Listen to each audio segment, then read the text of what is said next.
नमस्कार दोस्तों, आज के इस वीडियो में हम बात करेंगे कन्नड़ देव के बारे में, जिनका कार्यकाल 1305 ईस्वी से लेकर के 1311 ईस्वी तक का था, जो जालोर के चौहान शासकों में सर्वाधिक शक्तिशाली शासक था। ये चौहान शासक सामंत सिंह का पुत्र था। इसने 1305 ईस्वी में जालोर की गद्दी संभाली थी। इसके समय दिल्ली का शासक अलाउद्दीन खिलजी था। अलाउद्दीन खिलजी का आक्रमण। दोस्तों, अलाउद्दीन खिलजी द्वारा जालोर पर आक्रमण करने के दो कारण बताए जाते हैं। पहला कारण, रास्ता देने से इनकार।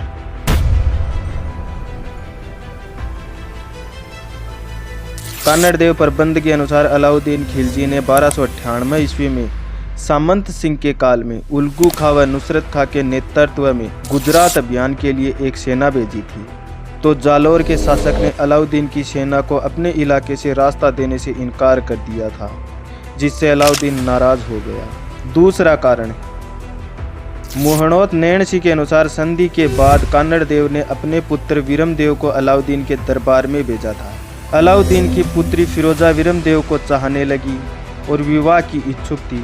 शादी के लिए दबाव बनाए जाने के कारण वीरमदेव वहां से लौटकर जालोर आ गया। अलाउद्दीन ने इसे अपना अपमान समझा और जालोर पर आक्रमण करने के लिए सेना भेजी। अलाउद्दीन का जालोर पर आक्रमण।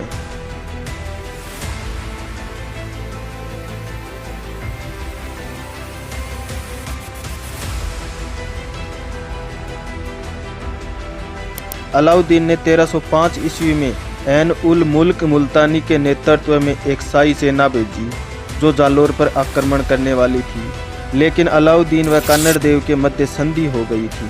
फरिश्ता के अनुसार ऐन उल मुल्क मुल्तानी ने कन्नड़ देव को समझाकर दिल्ली ले गया, लेकिन दिल्ली दरबार का वातावरण कन्नड़ देव के स्वाभिमान के विरुद्ध था। सुल्तान ने हिंदू शासकों की शक्ति को चुनौती दी थी, तो कन्नड़ देव सुल्तान के शब्द सहन नहीं कर सका और सुल्तान को अपने विरुद्ध लड़ने की चुनौती देकर जालोर लौटकर युद्ध की तैयारी करने लगा। सिवाना यानी बालोतरा पर आक्रमण।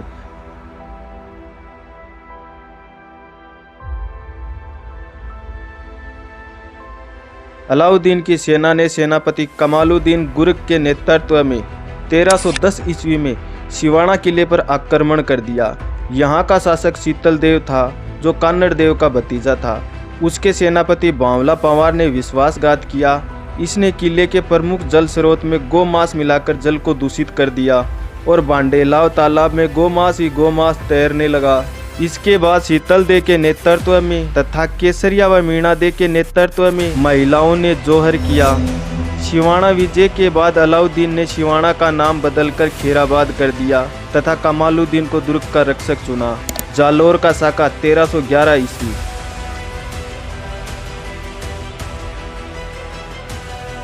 सिवाना विजय के बाद कन्नड़ देव ने अधीनता स्वीकार नहीं की थी, तो 1311 ईस्वी में अलाउद्दीन की सेना ने जालोर को घेर लिया। कन्नड़ देव के सेनापति दहिया बिक्का ने दुर्ग पाने के लालच में आकर शत्रुओं को दुर्ग का गुप्त रास्ता बता दिया। सोनगरा शासक कन्नड़ देव चौहान तथा उसके पुत्र वीरमदेव ने वीरता से सेना का मुकाबला किया और वीरगति को प्राप्त हो गए। इसके बाद कन्नड़ देव की रानी जेतल देव के नेतृत्व में जालोर की अन्य महिलाओं ने जोहर किया।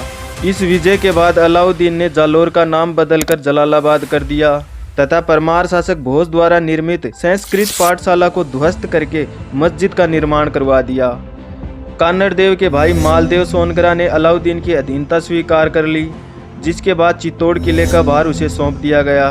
वीरमदेव का क्या हुआ?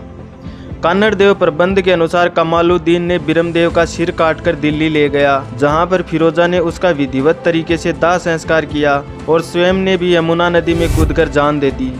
दोस्तों, कन्नड़ देव प्रबंध व वीरमदेव सोनगरारी बाता की रचना पद्मनाभ ने अखेराज के शासनकाल में की थी। तो दोस्तों, आज के लिए बस इतना ही। ये वीडियो आपको कैसा लगा कमेंट करके ज़रूर बताना। यदि ये वीडियो आपको पसंद आया तो इस वीडियो को लाइक करना, अपने दोस्तों में शेयर करना और हो सके तो मेरे इस चैनल को सब्सक्राइब ज़रूर करना।